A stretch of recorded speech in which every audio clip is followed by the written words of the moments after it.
Praise the lord. ప్రభువును రక్షకుడైనటువంటి యేసుక్రీస్తు శ్రేష్టమైన నామమున మీ అందరికీ వందనాలు.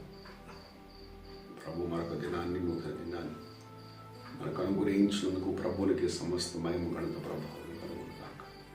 దైవజనాంగమా, ఈరోజు దేవుని వాగ్దానం కీర్తన గ్రంథం 113వ కీర్తన 3వ చరణం. సూర్యోదయం మొదలుకొని సూర్యాస్తమయం వరకు యెహోవా నామము స్తుతి నొందదగినది. ఆమేన్. దేవుని నామము బలమైనటువంటి దుర్గం. దేవుని నామంలో శక్తి ప్రభావము దాని ఉంది. దేవుని నామము ఘనమైనది. ఆయన నామములో విడుదల, రక్షణ, విమోచన మనకు కలుగుతుంది.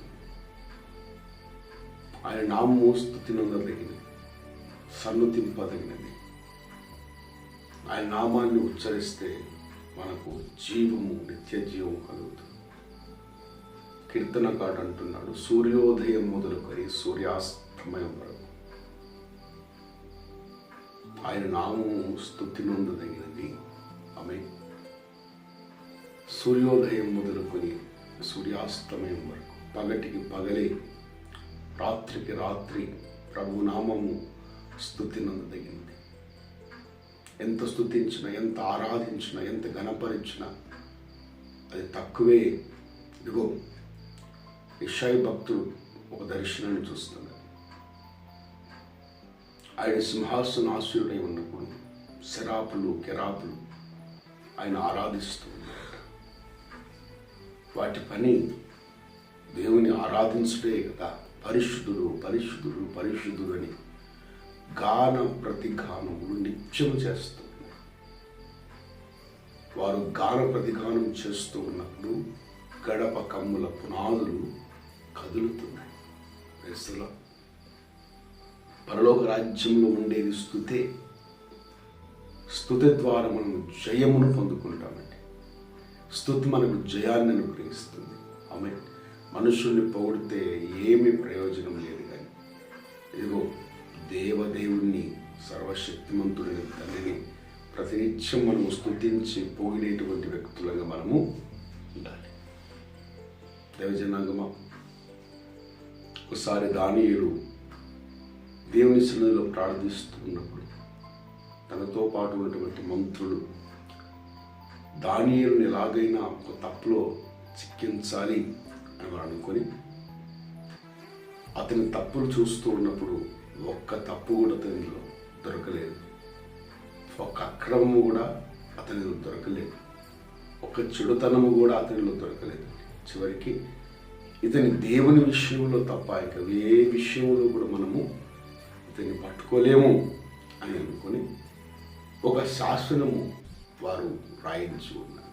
ఏమిటంటే, ఒక నెల రోజులు ఏ వ్యక్తి కూడా వారి వారి దేవులను పూజించకూడదు, కేవలం రాజులు మాత్రమే మొక్కాలి అన్నట్లుగా ఒక శాసనం రాసి రాజు దగ్గర తీసుకువెళ్ళి రాజముద్ర వేయించి ప్రకటన చేశారు.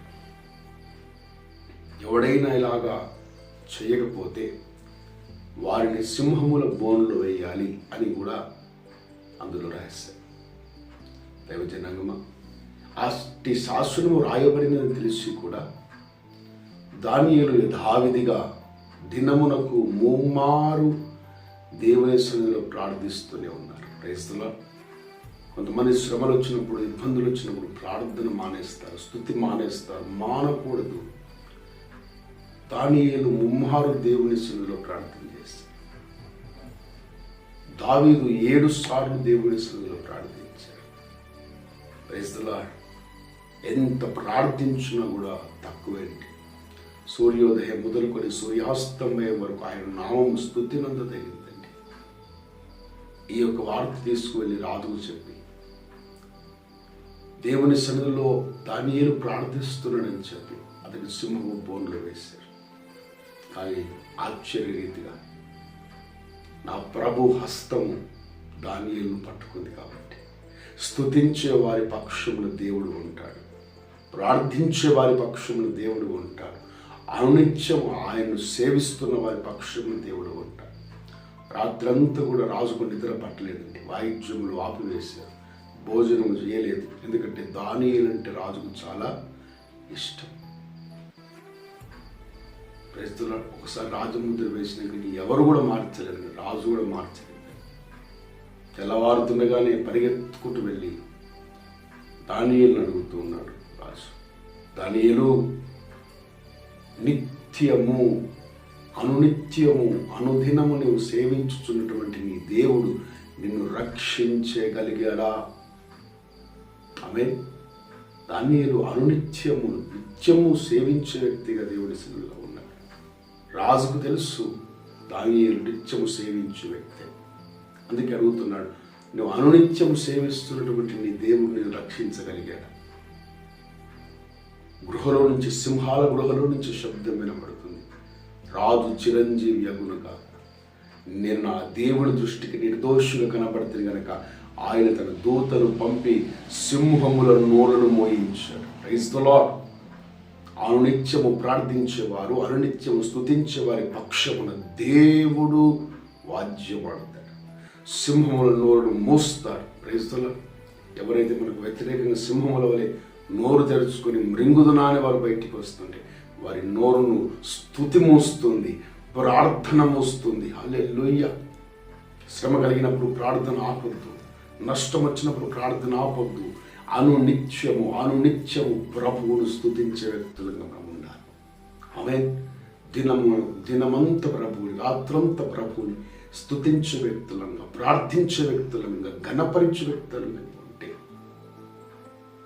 ప్రతి ఇబ్బంది నుంచి ఆయన విడిపించే సమర్థుడు. ప్రతి అసాధ్యమైన కార్యమును సాధ్యపరిచే దేవుడు, సింహముల నోరును మోసినటువంటి దేవుడు, నీ చుట్టూ జరుగుతున్నటువంటి పరిస్థితులన్నింటినీ కూడా మార్చగలిగిన దేవుడై ఉన్నారు. స్తుతి గొప్ప కార్యములు చేస్తుంది. స్తుతిస్తే ఘనమైన కార్యములు చూడగలుగుతాం. కాబట్టి ఎన్నడూ స్తుతి ఆపకూడదు, ప్రార్థన ఆపకూడదు. ఆయన నామాన్ని ఘనపరచడం ఎన్నడూ ఆపకుండా దైవికమైన శక్తిని, ప్రభావమును, విడుదలను మీరు ఈ ఉదయకాలం మీరు పొందుదురు కాక. ఆమేన్. ప్రార్థన చేసుకున్నాము. ప్రేమ నమ్మకము కలిగిన తండ్రి, నీకు వందనాలు. నిన్న నేను నిరంతరము ఏకరీతిగా ఉన్న దేవుడు. అవును తండ్రి, మీ నామము సూర్యోదయం మొదలుకొని సూర్యాస్తమయం వరకు స్తుతి నొందదగినది. దానియేలు 3 మార్లు ప్రార్థన చేసి ఉన్నారు. దావీదు 7 మార్లు ప్రార్థన చేసి ఉన్నారు. అవును తండ్రి, మా జీవితంలో కూడా అయ్యాదో యోబు కూడా అరుణోదయమునే అతను లేచి ప్రార్థించే వ్యక్తిగా ఉన్నాడు. అవును తండ్రి, మేము కూడా ప్రతినిత్యము నిన్ను ఆరాధించే వ్యక్తులంగా, నీ నామాన్ని స్తుతించే వ్యక్తులంగా, నీ నామాన్ని పొగిడి ఘనపరిచే వ్యక్తులంగా మేము ఉండాలి. దానియేలు ప్రార్థన ఆపకుండా స్తుతించాడు, ప్రార్థన ఆపకుండా ప్రార్థించాడు. కాబట్టి సింహముల బోనైన భయపడలేదు, సింహముల నోరులు మోయబడ్డాయి. నీ ప్రజల పక్షమున మీరుండి కార్యము చేసే దేవుడై ఉన్నారు. అవును తండ్రి, మేము కూడా స్తుతిస్తూ ఉండగా అడ్డు బండలని పగిలిపోవునుగాక. మేము స్తుతిస్తూ ఉండగా సాతానుగాడు వేసిన సంఖ్యలు తెగిపడునుగాక. మేము స్తుతిస్తూ ఉండగా మెట్టగా ఉన్న స్థలములన్నీ సరళమవునుగాక. ఈ ఉదయకాలం నీ శక్తితో, నీ ప్రభావంతో నింపండి. ఈ దినమంతా నీ వెలుగుతో, మహిమతో నింపండి. నాయనానికి వందనాలు. మరొకసారి ఈ దినపు ఆశీర్వాదాలు మాకు దయచేయండి. యేసు నామమున అడుగుచున్నాము తండ్రి. ఆమేన్. ఆమేన్. దేవుడు మిమ్మల్ని, మీ కుటుంబాలను దీవించి ఆశీర్వదించును గాక.